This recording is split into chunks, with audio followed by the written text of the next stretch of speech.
Ah, fantastic. And see some of you starting to join us. Welcome, welcome. Absolutely thrilled to have you here.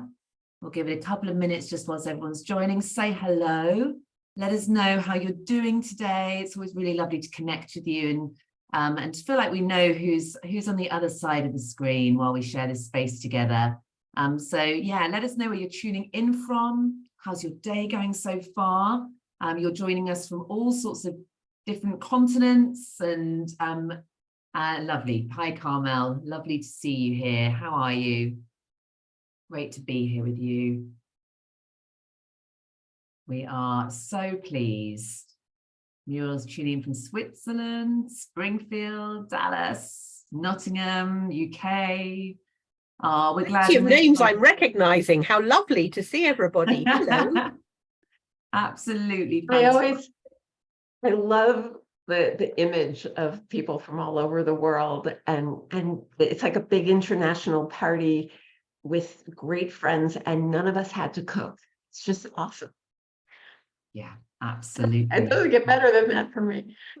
I completely agree. It's just oh, Jessica's enjoying your new haircut there, Bonnie. It is looking particularly lovely today, I have to say. Thank you. Yeah, it was out of control. But thank you, Jessica, for noticing. Women notice these kinds of things. They do. Guys don't. Hello, Lucy from Argentina. How lovely to have you join us. Welcome, everybody. Connect, let us know how you are. We're just waiting for some more people who are joining us. It's lovely to have you all with us. Fantastic to be sharing space with you, and very excited to be talking all things staff matters. Yes, we're just going to give it another minute or so before we really get into the questions.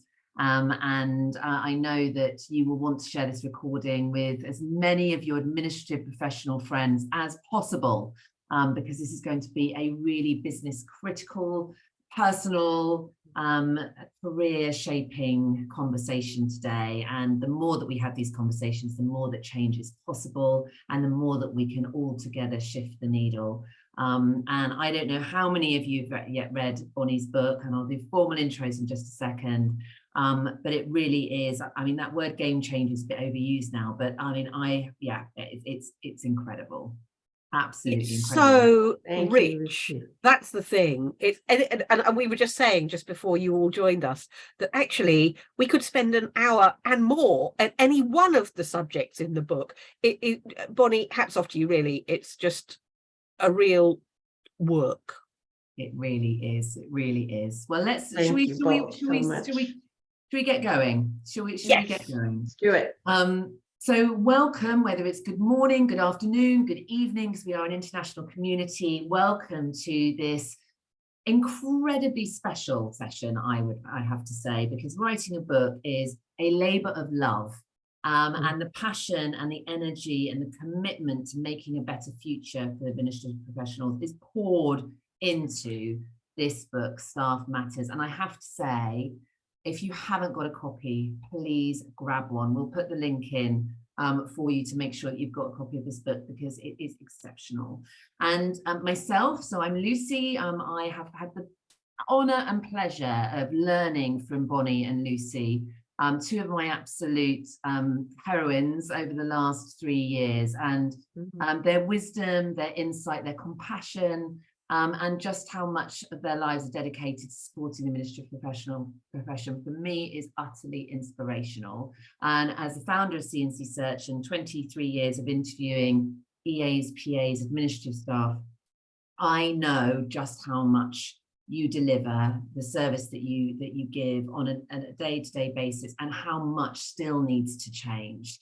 The lovely Lucy Brazier, OBE, CEO of Marcham Publishing, and many, many, many other hats, and particularly instrumental in the Global Skills Matrix, which if you haven't had a copy, again, we'll send you the link to, because my goodness, your HR teams need to see it, are going to be really free-flowing with questions to Bonnie Low-Kramen, author, trainer, executive assistant previously to Oscar-winning actress Olympia Dukakis, and we are in awe of this particular piece of work and cannot wait to start asking you all the questions that I know everybody is wanting to hear the answers to. So I'm going to hand over initially to Lucy just to kick us off. And we welcome your questions, interruptions. Lucy's going to be keeping an eye on the chat. So please don't be shy, ask what you need to ask. And there is no such thing as a silly question. So ask away, either in the Q&A or in the chat. Fantastic. Yes, and I would love to see questions popping up in the chat. That would be phenomenal. But Bonnie, I want to get straight into it. And I know that one of the things that you really stand for and always have done, in fact, I think the very first article that you wrote for me was on the subject, was respect. And that's at the heart of everything that's your book is about, I think, and most of the other issues stem from that. And you've got your chapters called Respect and then Disrespect. But talk to me about respect, because there are real tangible benefits to the bottom line of respecting your staff, aren't there? Right, there certainly are. And before I talk about respect, I mean, I deeply respect both of you. I love calling you the Lucys. And so Lucy Brazier, Lucy Chamberlain, thank you so much for caring as you do for this, for the profession, for the workplace. And you choose to respect the people who do this work. As I travel, and now I'm up to 13 countries, and that's in large part due to you, Lucy Brazier, what I have become so clear on 100%, what I know for sure is how important respect is to the workforce. When staff at any level, from the CEO on down, feel respected, everything becomes possible. And the opposite is true. When people feel disrespected, that's when the walls come up. And of course, the definitions of those words is very broad. There are so many ways to show respect. One is as simple as pronouncing your name correctly. But beyond that, it's about providing a seat at the table and a voice, and knowing that opinions are welcome, and to not hear terms or expressions like, stay in your lane, know your place. Respect in the workplace of 2023 has everything to do with being acknowledged for the responsibilities and the skills that people have, that they're hired in a companies in the first place for those subject matter expertise areas. So it becomes incumbent on leaders to pay attention to the different ways that people need to feel respected, and to really be aware and mindful of when people feel disrespected, because that's when quiet quitting happens. That's when you have very poor retention. So there's every case to be made for being respectful, and every reason to not be disrespectful. I think that's, I could not agree more. And actually, just you touched on something as you were talking about respect, which was a seat at the table.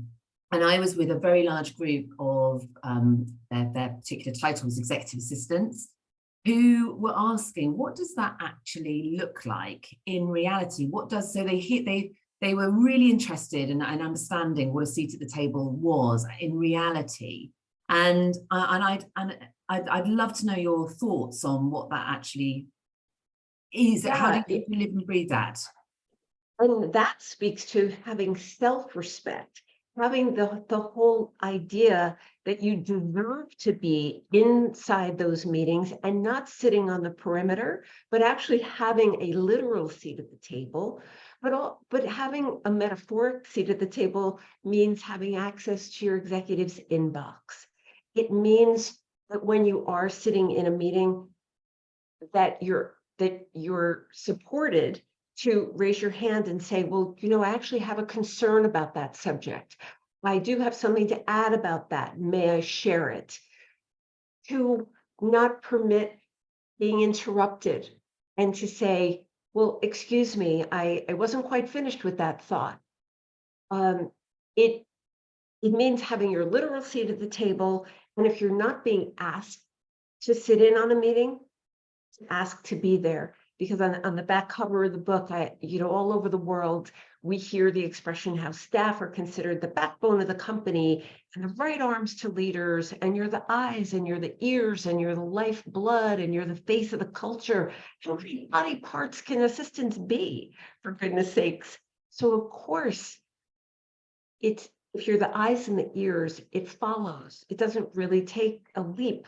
You should be the mouth too. You need to be the voice and that's what having a seat at the table looks like. And it's a process. It requires education, like everything else. So the book is very much about education. We need to educate leaders, HR, about what the role of the executive assistant is, and then to feel empowered to ask to be there. But we cannot any longer assume in this post-pandemic world that's so volatile and so in motion that leaders in HR are understanding. So we have to manage them. We have to manage the narrative about this role. For sure. I think it's really interesting because I think when you get a seat at the table, it says you've arrived at a point where you're truly collaborative. And collaboration, I think, is something that's very misunderstood. But certainly for me, it used to be that the exec was up here and the assistant was down here. And by the time you get to a point where you're collaborative, you're working like this and you understand the skill sets and how they work together. And I know that collaboration is another of the really big topics in your book. So do you want to talk to us a little bit about that, Bonnie? Yeah, I have a lot of leadership and management books in my collection, and I'm sure you do too. And most of them, first of all, frankly, are written by men. So that makes mine different just in that and of itself. And then in addition, they're mostly about the leaders themselves. And what I did is I interviewed over the last 7 years, over 1,500 people, and I interviewed leaders and assistants, HR professionals, recruiters, and business school professors, in addition to psychologists, to help me understand the mindset, to help me with that chapter on sex, for example, where I really dive deeply into the differences between the ways women experience the workplace versus men. But collaboration, there is a person I've spoken to in this workplace who hasn't said that aspects of this modern workplace are broken. And if that is true, then no one of those constituencies that I named can fix what's broken alone. But my goodness, we must find ways to collaborate together so that leaders are hearing what staff has to say, so their opinions are valued and welcome and solicited. What concerns me deeply, and I know it concerns the two of you, is that as I travel, I hear a lot of fear in the workplace, where staff has a front row seat to what's going on in a company, but they don't feel psychologically safe to say what they see. They don't feel safe to be collaborators because they're not quite sure what the backlash and the repercussions might be. People are afraid if they speak up, they might get fired. They're afraid if they speak up, they might be labeled as a troublemaker. They're afraid if they speak up that they may not be liked, that they would be judged harshly. And you know what? In a lot of cases, they're not wrong about that. And so I'm concerned because what's our choice then? We can sit in the status quo, do nothing, or we can find ways to take the risk, to speak our minds, to collaborate with our peer group, and to find ways to have those meetings with HR and with leaders and with recruiters who are trying their best to populate this workplace with talented, skilled people. But if we have leaders who do not have all the information because of their staff being fearful, then that is a dysfunctional workplace that is not going to serve us, and it certainly isn't going to serve our children and our grandchildren. So if Staff Matters is about anything, it's about bringing the constituencies of the workplace together to have some empathy for one another. The subtitle of the book is Unfiltered Conversation with Staff at Every Level, in their words, walking in their shoes. And I can tell you that since late February, when the book came out, that's one of the biggest pieces of feedback I'm getting, is that the stories, the firsthand stories by the staff, are the things that are hitting people viscerally and resonating in a big way. And that's what I fully intended to do. Because actually, I mean, like serendipity, I actually had my favorite chapter open, which is it safe? As you started to talk about that. And one of the beautiful things about this book, if you haven't yet read it, is there's a lovely practical aspect as well as the theory. There are things that each and every one of us can put into place straight away. And I thought one of the most beautiful things that you included was this wonderful agreement, the ways of working agreement. You know, how do we commit to one another? And it's such a simple thing as employers that we can all do. And it's something that I've already taken to our leadership team to say, we need to make this pledge and this commitment to our team and vice versa. Do you want to share a little bit more about some of that, the practical aspects of how we can create that psychological safety? 100%. And it's not that hard here. However, the modern workplace has gotten more challenging because of the virtual, hybrid, remote aspect of it. If having difficult conversations was hard pre-pandemic in February of 2020, I would say and argue that it's more difficult now to do this over webcam. And I see our workplace as fragmented and fractured. And so the only way forward, it seems to me, is to have clarity on our relationships and partnerships with each other. And in the chapter, Is It Safe?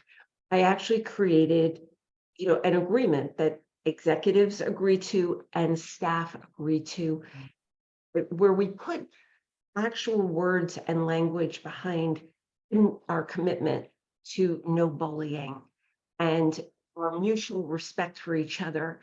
It's a bonus in our workplace if you can be friends, but at the very basis, we need to be professional and we need to be mutually respectful. I believe companies could do so much better by putting this kind of language on the website to include images of staff that reflect the culture of a company. So if you want diversity, show it, for goodness sakes. We need to put language and images behind to illustrate, more than ever it's needed, to illustrate who we are, what we stand for, and what we want not only for our company, but for those people who are the backbone of the company. I'm pretty sure I cite Campbell Soup out of Camden, New Jersey, that it was so brilliantly simple. The whole notion that people have very clear, detailed job descriptions, and that when people are hired, they sign those job descriptions. Manager signs it, people and staff signs it. And then every year, it doesn't matter if they're there 5 years, 10 years, 30 years, they bring out that job description every year and they revisit it and they say, let's revise this. Let's talk about what you're really doing right now. It's about clarity. It is about specificity. The world over, I'm hearing so many complaints about overly generic and obsolete job descriptions.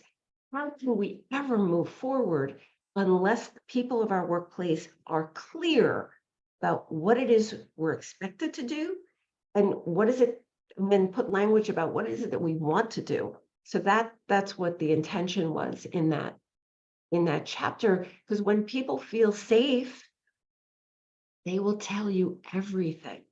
And when people are walking around in terror and fear, as my BTUA students will say, they will tell you nothing or what they think people want to hear. That is human nature, plain and simple. And leaders need to get onto that. I'm going to come on to talk to you about HR in a second, but what I wanted to do before that was just to say that at the end of each chapter, I love the fact that there are the questions there, and it really made me think, and I've already seen several people in the chat saying that they want to buy it, not just for themselves, but for their teams.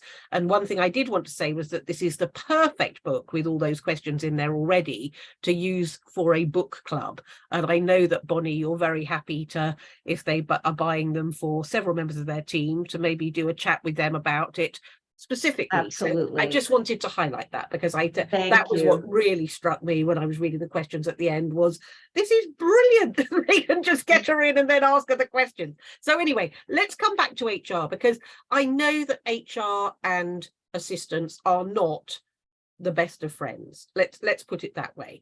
And you were talking a little bit about job descriptions there, and I know that there was that article that came out that you had contributed to about titles as well, and why you didn't feel assistant was the title anymore. Can you talk to us a little bit about that stuff? Yeah, we are at a very interesting time right now.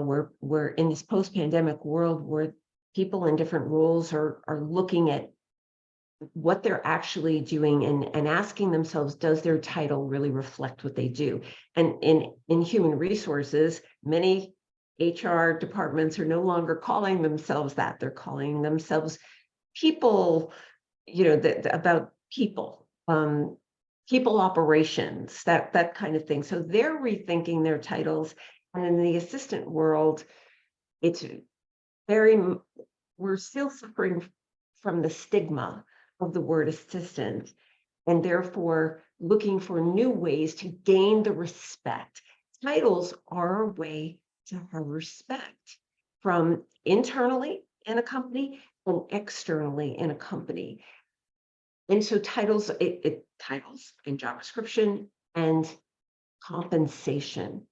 Money is a huge issue, which is why it's one of the longest chapters in the book. But I spoke at a conference for HR on April 17th, the talent conference. And what I came away with was a bit disturbing. What I've come to realize is that the volatility of this post-pandemic world is at such a level that there truly is a lack of clarity on what the different roles do. And in the chapter on HR, I make the point that it's interesting how the same complaints from executive assistants are the same ones from HR. Some people feeling, marginalized and not having the seat at the table, and not having the respect, and not being supported to have professional development. So, it's funny that sometimes it feels like conflict. Sometimes we're in conflict because we're so much alike. And I see so much opportunity for collaboration between HR and executive assistants, and to open up a conversation, a meaningful conversation about how executive assistants do not have to leave a company. They can simply be leveraged more fully. And that was the topic for me at the conference, about how executive assistants can be leveraged. And as the three of us see all over the world, assistants are getting involved in computer technology training. They're getting involved in the hiring process and sitting at the table and interviewing people, because assistants are great at this. You're great at onboarding, getting involved in cybersecurity, getting involved in disaster planning. There were so many areas where executive assistants have subject matter expertise. It can be more fully leveraged by HR if only they knew to look to you. The reality is that executive assistants of the world are 95 to 97% female all over the world. And in general, we as women do not have an easy time raising our hand and saying, hey, I'm great at these things and I'd love to work on that. So what I tried to clue in with people, this HR conference, is that we need to be more proactive about the understanding about people's subject matter expertise. It's a new workplace for everyone who's listening. we have a golden opportunity right now, and I know we share we on this call share an urgency about taking action right now, so that, if we're in this remote virtual hybrid world, the fragmentation and the fracturing is only going to get worse unless we get onto it. And the need to be on webcam and the need to be vocal in these meetings, because the invisibility factor is a real thing. And the people of our workplace need to get onto, but there are pros and cons about the virtual remote workplace. So I see that the world is running far faster than the human's ability to keep up. And one group of people that's having a very hard time keeping up is HR. And I believe executive assistants can be super helpful to them if only we collaborate. And that was one of the main points in that particular chapter. And I think leading on from that, which is something that's happening a lot in London right now, and you talk about what's next, and ultimately getting comfortable with the uncomfortable is part of change, isn't it? And part of creating change. And what I'm hearing a lot, and I think this will speak to you and actually the book, and being able to use this book to help navigate the challenging circumstances we find ourselves in. But in London right now, for a lot of executive assistants I'm speaking to, there's a lot of confusion around what's happening. Is we've got a lot of redundancies. We've got cases like Lloyds Bank, JP Morgan, now monitoring their staff coming back into the office, being forced to come back into the office full time, which obviously when you've got a predominantly female population in a profession, that creates a lot of challenge around being able to meet demands externally. And we're seeing a lot of something called quiet hiring. So people being asked to do multiple, essentially not hiring anybody new, using who you have to hire in the positions and creating additional work. So it was very interesting. I was having a conversation yesterday with a very senior level executive assistant to a FTSE 100 CEO, just saying, it's no wonder we can't create change because we're so busy trying to navigate all of these different distractions the whole time and protect ourselves. And so my question to you, and I think, well, what I pose to her is that actually it's in the disruption that we can create the easiest change, because people want that clarity, and it can be a win-win. But if you were talking to that particular executive right now who's concerned for safety, what would your maybe sort of 3 or 4 tips to having conversations that she knows need to be had within her organization, but is nervous to do so? Yeah, that's a wonderful question. And it speaks to the issue that executives, CEOs were really caught off guard with this pandemic. And it just kept getting worse and worse. But I think we need a huge dose of empathy. The leaders, the CEOs who were the most successful in all of this change have been the ones, and I've identified them as 3 V's. They are visible. They're being visible to their teams. They're being vocal, and they're being vulnerable. And the vulnerability is about sharing what they don't know. My first, besides those 3 things to do, it would be about talking with key staff, gathering your key people, not just of your leadership team, but in the trenches, to hear straight from them what they see as solutions. These people who you've hired painstakingly in the first place, the assistants of the world, the staff in general, including assistants, really just want to be leveled with. They want honesty, they want transparency, and they want accountability. The staff knows when things aren't fair. And so it doesn't make sense to executive assistants to be told, for example, you need to be in the office 5 days a week. And then they say, okay, they get dressed, they do the commute, and they show up and nobody else is there. What I say to leaders is give your staff context. Tell them why you need them in the office on these certain days, and it's just not logical if people feel that it's not either fair or it just doesn't make sense. And so it becomes a conversation. Chapter 4 is called Ask First. How about we ask, leaders need to ask their teams, what would it mean to you if we went in 5 days a week, or maybe we do 5 days, one week a month? There are no, the old playbook, the old rule book is gone.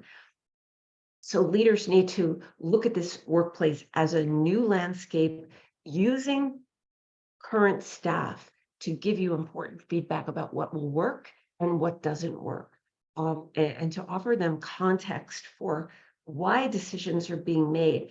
We need to trust our staff as grown-ups. And what I've experienced, and I feel sure that you two have had this as well, grown-ups, adult professional staff simply want to be dealt with honestly and told the real deal, and then they can handle it. But if they feel like they're having important information withheld, secrets, being lied to, being told, yes, you're going to be promoted and you're all this money. And then, just what happened in tech in January, February, March of this year, people being blindsided and laid off with no notice and on Zoom and on email. It's not hard to understand the disillusionment that happens as a result, the mistrust that happens as a result of those kinds of behaviors. It's just not right. I don't think it helps that, as you point out in the book, this stuff isn't taught in business schools.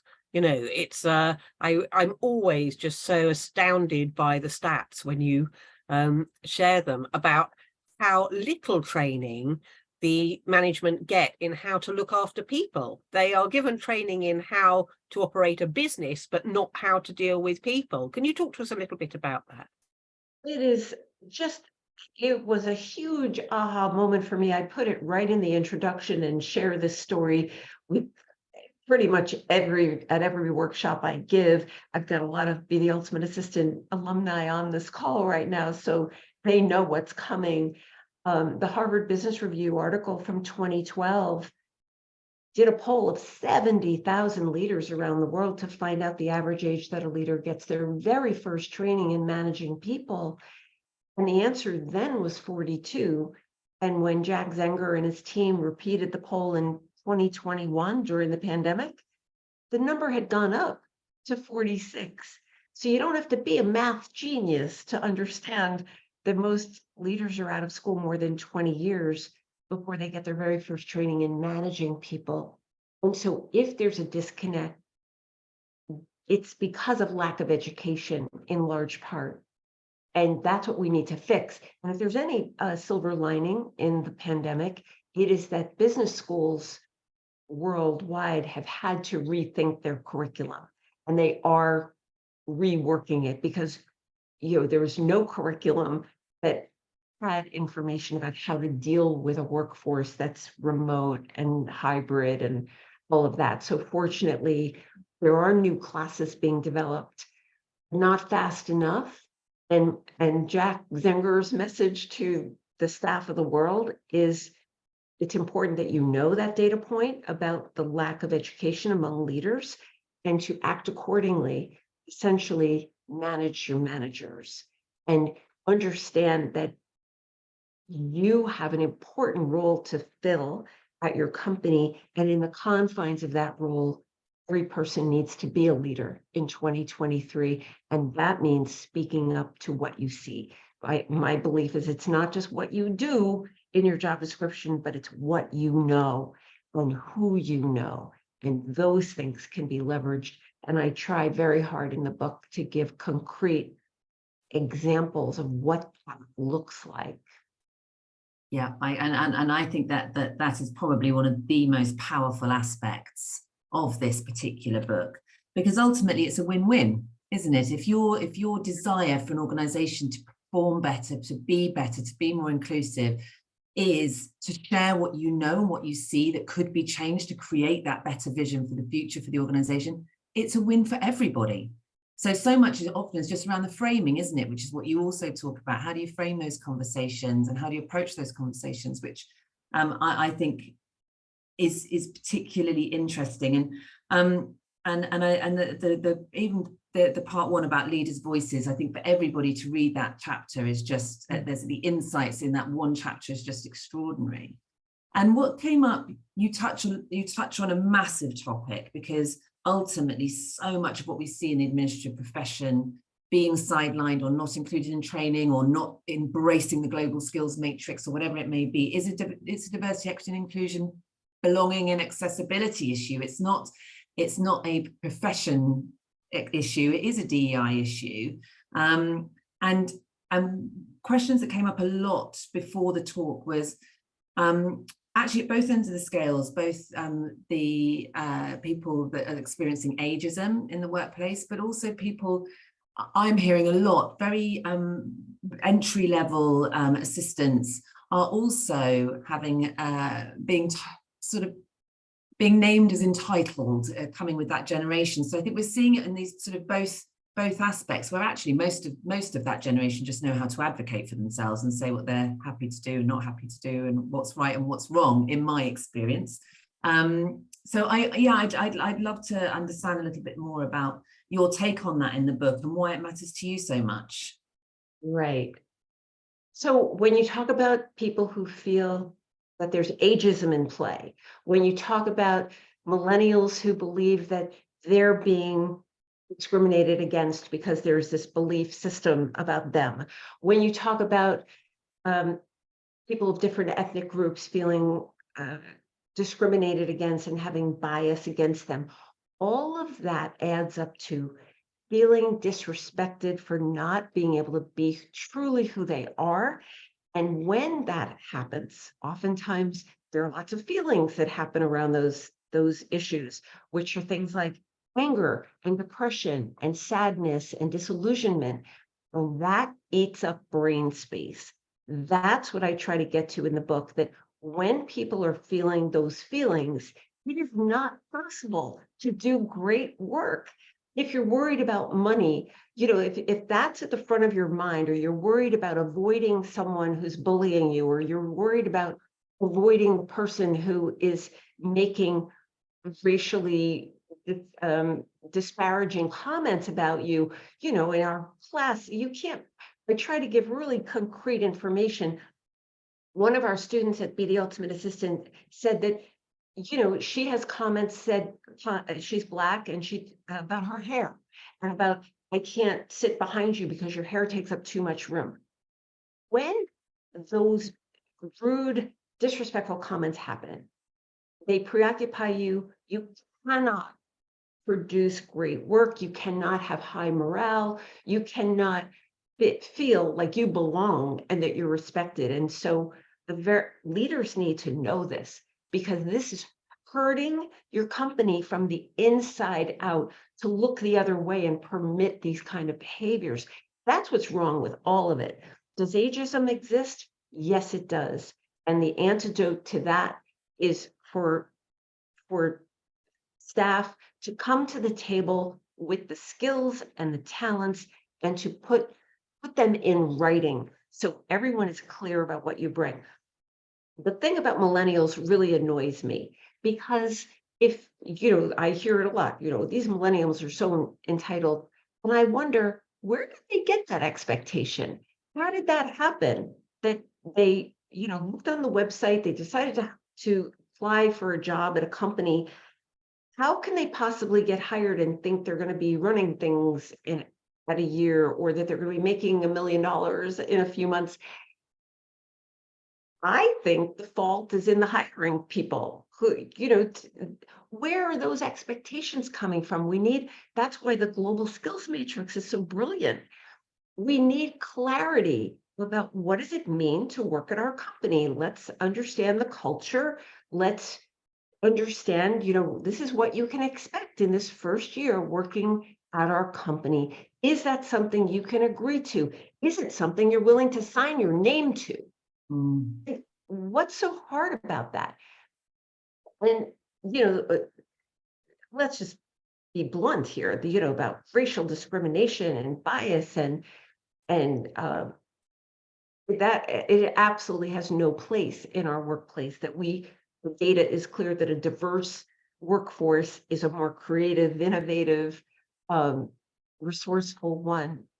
And so the big antidote to that one, I'm not trying to oversimplify, is I think we need, like right now in May, it's AAPI, stop hate against Asian culture. Hate has no place in our workplace. We need to do a better job about putting our hand out, our virtual hand out, and having conversations with people who don't look like us. At our Be the Ultimate Assistant workshops, I make sure we have a segment now on racism and discrimination. And I ask the question, how much of an issue is it in your workplace? How much stress is it causing people? If it is causing stress, then that's not serving an organization. And I'll ask, how often do you have conversations with white people about racism and discrimination? And oftentimes, it doesn't happen. And so therein lies the problem. We need to talk with each other. We need to collaborate with each other. And that means having conversations that may not go perfectly, but oh well, this is messy. I prefer messiness than the status quo, which is, I have grandkids.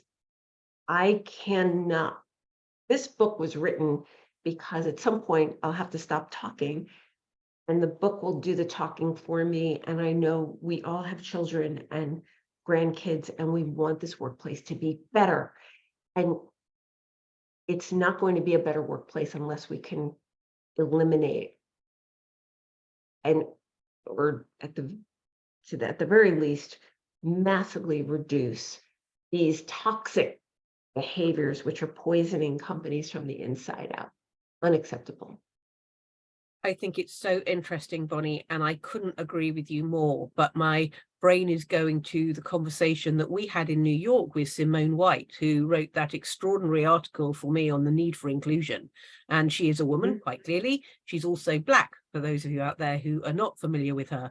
And she argued that she wrote an absolutely brilliant paper for the World Administrators Summit, along with 5 other women of color, about diversity and inclusion. But she brought the whole thing to a close by saying that she felt that assistants were subject to exclusion, and the fact that they were not offered training and they weren't treated the same as other people in the office was an issue of exclusion. She said when she looked at it within her company, BlackRock, she had opportunities as a woman, she had opportunities as someone of color, but what was holding back her career was the fact that she was an assistant. And I thought that was just an extraordinarily powerful argument. She put out an amazing post over Administrative Professionals Day on exactly the same thing. I wondered whether you could expand on that a little bit, because I know that you talk a lot about the need for training and the need to see what the assistants are capable of. And I'm going to shut up and let you talk in a second, but I'm also thinking about that terrible thing that came out yesterday from the World Economic Forum, in which it was saying that we're number 5. I mean, it's better than last time where we were number 2, but they're still calling us secretaries on that and saying that the job is going to disappear, and absolutely not in my book. And I know you feel powerfully about that. But also the Wall Street Journal. What's the matter with the Wall Street Journal? The article, I don't know. It's irresponsible. It is, it's totally irresponsible. In 12 months. And at the HR conference I attended, these 2,300 HR people, the big topic was they can't fill these jobs fast enough. Not all the jobs were executive assistants, but many of them were. Yes, there have been lots of downsizing in tech, but there are many other sectors that are hiring like crazy and salaries are going up. So there's a disconnect between what the mass media is reporting and what the reality is. And that's why these webinars are so important. And that's why I believe Staff Matters is so important. And that's why your upcoming book, Lucy Brazier, is going to be so important, The Modern Day Assistant. But to answer your question, when we do not feel belonging, Maslow's hierarchy of needs is a very real thing, that we want to feel respected, that we want to belong. We need to self-actualize by beginning with those qualities, and to have assistants be the only group that isn't eligible for bonus. For executive assistants to be the only group isn't offered professional development because erroneously they say that they don't contribute to the bottom line profits of a company. That is garbage. If executive assistants save their executives even 1 hour a week of time, that equals money. So to be left out is not smart for leaders. And unfortunately, we have a situation in 2023, we have a mountain of awareness to climb. So if you're listening, and this is true in your company, then our job is, your obligation, your responsibility is to seek clarity. If you're sitting with an obsolete job description, write it yourself. These HR people told me they don't have time to rewrite your job description, and who knows better than you about what you do. So we don't want to be left out.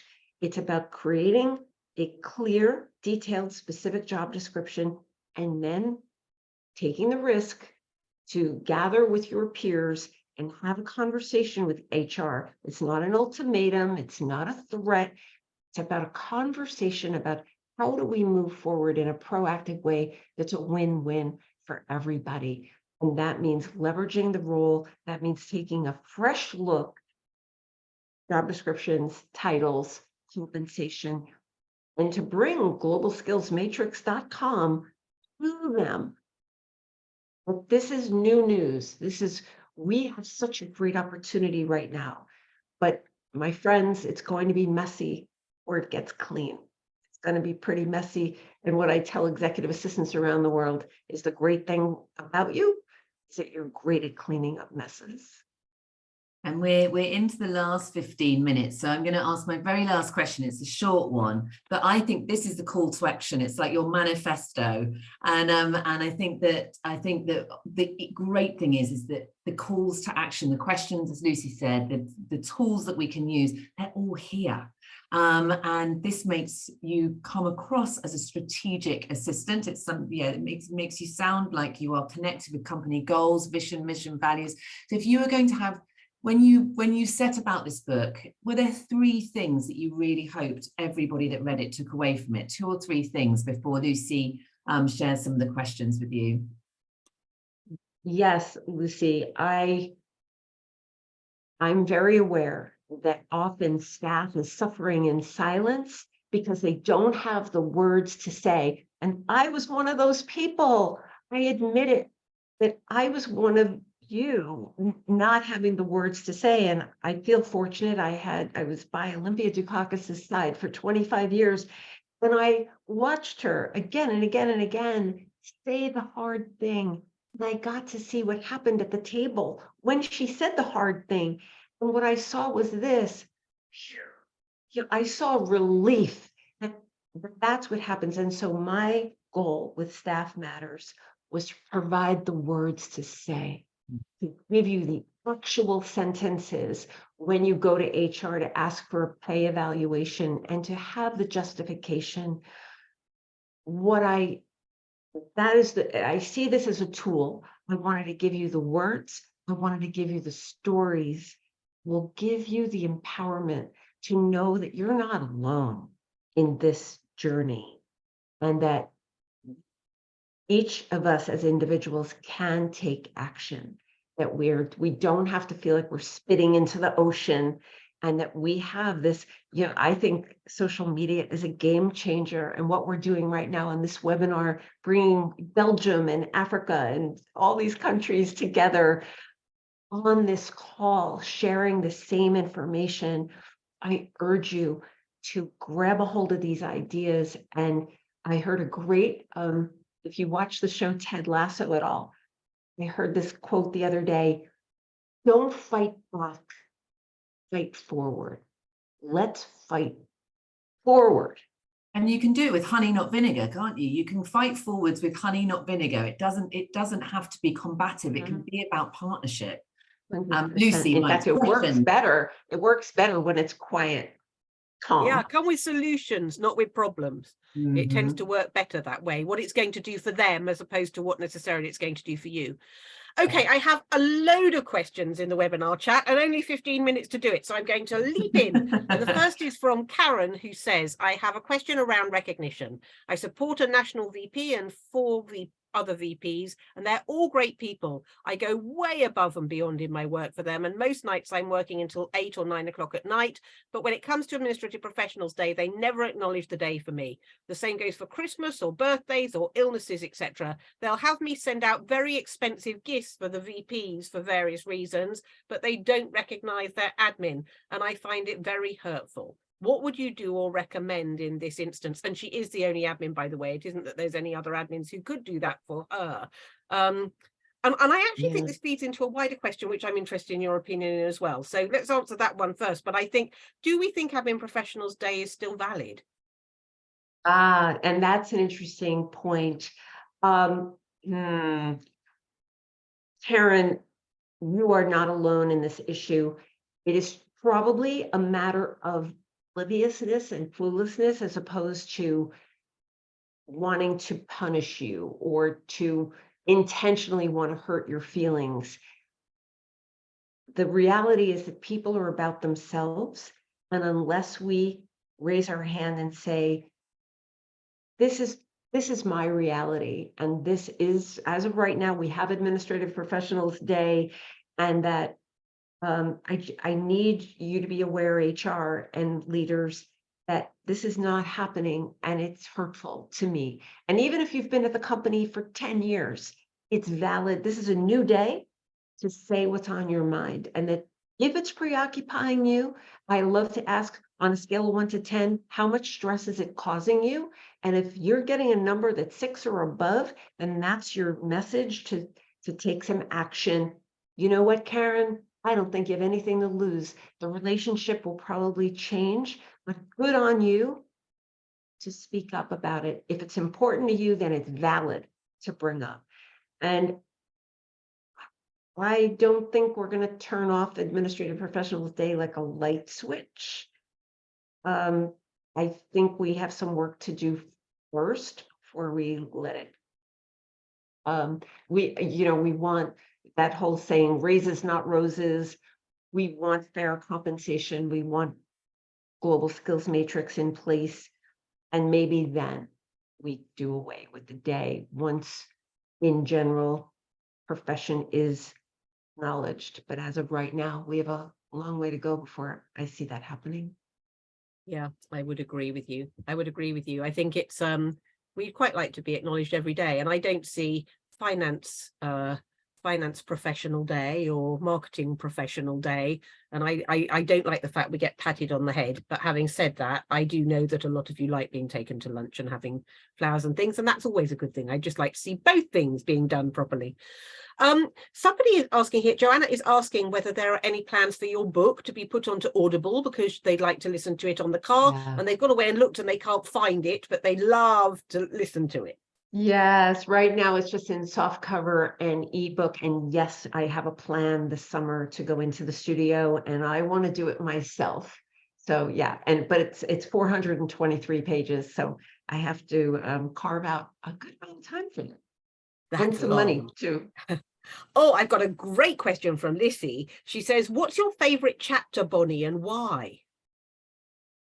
You know, there are 21 chapters in the book. I would have to, my first instinct is to tell you chapter 4 is called Ask First. It is some of the simplest advice, but it's pervasive around the world, that leaders too often skip over the step. They make decisions about the staff without asking the staff first about that very decision. And that simple move, they may think it's saving time and money, but it's really not. And I've been told that has been an aha moment for many people as they read the book. And for that reason, so many of them are my favorites, but if I'm being nailed to the wall, that would be what I would say. Lovely. And do we think that AI is going to take over from, in inverted commas, secretaries? No. You know, do we all remember when Siri and Alexa were supposed to take all of our jobs and like that? No, in fact, a lot of companies are forbidding assistants and staff to use AI because of security breaches and all of this. It's such a brand new technology that is untested, really. We're such at the beginning. It's a tool. It's a very cool tool that I would recommend staff embraces and understands it so that you understand it and then you can teach it to others, just like you taught Siri and Alexa and smartphones and apps and all the other things. The more you understand landscape, especially in technology, the more marketable you are. And, you know, ageism goes into the garbage can when that 55-year-old is the one who's coming to the table with the answers about these things. Yeah, that's what I think about that. Yeah, it's learning how to use it, isn't it? You know what? Don't feed any data to it if it's if it's secret, because you don't know where it's going. Because there was somebody a couple of weeks ago from Samsung who I think did that, didn't they? But yes, it's that I'm just seeing the most amazing uses of it. Go read about it. I think it's exciting, and it's going to mean you're freed up Very to do exciting. your stuff. And final question here from Muriel, who says internal mobility in companies is still really taboo. How can we change that? And I'm assuming, knowing Muriel, that what she means is, you know, how do we move up the ladder in career progression? But also, if we want to move into other jobs, how do we do that? Because that for assistants seems to be really taboo. It's just stay in your lane, keep being an assistant. If you want to go and do that, you have to retrain. And very often for other professions within a business, it isn't that way.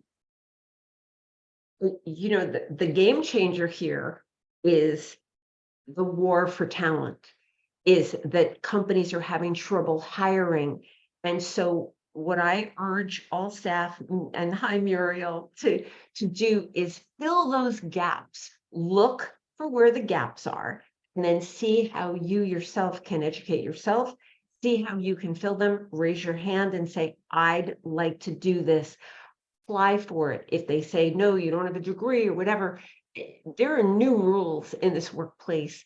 Do not let the lack of a degree stop you from trying to apply for that position. As Olympia Dukakis used to say, everything is negotiable, everything. And the real differentiator right now is gaps in the workplace that HR and leaders are having trouble filling. And you know what? They just aren't necessarily thinking of you as a possibility for the pipeline, but that's what they're calling it, pipeline. I think we have to try. We need to be proactive and verbal about our desire. Ambition is not a dirty word here. We really need to reveal our ambition and our desires to step up and to say, you know, by the way, when I take on that extra work, that the quiet hiring you were talking about, Lucy Chamberlain, is that we need to ask for more money for it as well. We need to evaluate job descriptions and understand if it's a full-time job, if it's a full-time and a half job, or if it's 2 full-time jobs, and to be paid commensurately for that role. I mean, really, it's about, Muriel and everyone on this call, it's about speaking to your own talents and skills and your ambition about what and how it serves the company for you to step into that role. That's what I think, is that we need to be more overt about our desire to move. Because together we rise, right? Together we rise. And I think that that just because we're just on time, I'm going to sort of pass Lucy and Bonnie for closing comments, but I think this book presents an opportunity to strip away what we're all three of us hearing, which is a lot of fear. What does fear stand for? False evidence appearing real. The bottom line is the world has always been turbulent. Change has always been challenging. But nothing changes if nothing changes. And this book gives us the tool to create the actions without the fear, because the knowledge is here. And with that comes a sense of deep calm, and confidence is with trust. That's what it means in Latin, with trust. And when we start to trust in your skills and your abilities and your capability for creating the future that you want to live in, that's when real change comes. And this book offers that opportunity. So I don't say it lightly, and I wouldn't say it if I didn't truly mean it. Go and grab a copy of this book and share it far and wide, because for me, I felt quite moved actually in quite a lot of the book. I had real sort of a few quite sort of emotional moments, and then a lot of, right, let's do something more. We can make this happen. And together we are an amazing community. So that's what I'd like to say before we say goodbye. Lucy B, let me pass to you. I think we all know, those of us that know and love Bonnie, what an incredible voice she has and how vocal she is on these issues. And this really, you know, this volume of work it's the result of 1,500 interviews. So it's not just her voice, it's the voices of the people who are out there. And to me, the most wonderful opportunity with this book is that we can put Bonnie's voice into the hands of more people. So let's go do that, because she has really important things to say. Thank you both so much. And I'm so grateful to everyone on this call today for seeing this. I'm painfully aware of how much is going unsaid in the workplace. And we cannot let fear stop us from doing what needs to be done, not only for the staff who is currently working, but our future staff, the world in the form of our kids and our grandkids. One of the questions I ask in the book is for leaders: how would you feel about you working for you? You know, how would you feel about your daughter or son working for this company? We need to make it personal, because, you know, for as long as I can see, we're human beings here, and we're to lose the humanity in the sea of technology is not smart. And it is up to the human beings of this workplace to say so, and to insist that we slow it down and let's have some conversations. We have to talk to each other, and we really must be respectful to each other, because when that happens, truly everything becomes possible. So I hope you will reach out to me on bonnielowkramen.com if you choose to do a book club, if you want me to talk with your HR folks or your CEO or leadership team. It would be a pleasure. And I'll even try to bring Lucy Chamberlain and Lucy Brazier with me. Let us do what needs to be done, is what I have to say. I always feel like my battery levels have just gone shooting up when I'm with you two. The energy, the wisdom, the courage actually that you two both have to stand up and be counted is just, it means so much to so many people. And we are so lucky to share this space together. And we will share all of Bonnie's links. And we'll make sure that you have access to everything you need. I'm sure you are already connected with Lucy B and Bonnie Low-Kramen, but if you are not, make sure you do, and make sure you support their work. One of our biggest responsibilities is when somebody is doing the work we need them to do is to share it, to like it, to comment on it, to take it to your HR team. And if you're not brave enough yet to have those conversations, just take some of the articles, just take the Global Skills Matrix, take Bonnie's book. And watch that ripple effect happen. Okay. Right. Thank you so much for being here. Thank you. Wonderful hour. Thank you, everybody. Bye, everyone. Take care. You too. Thank you so much.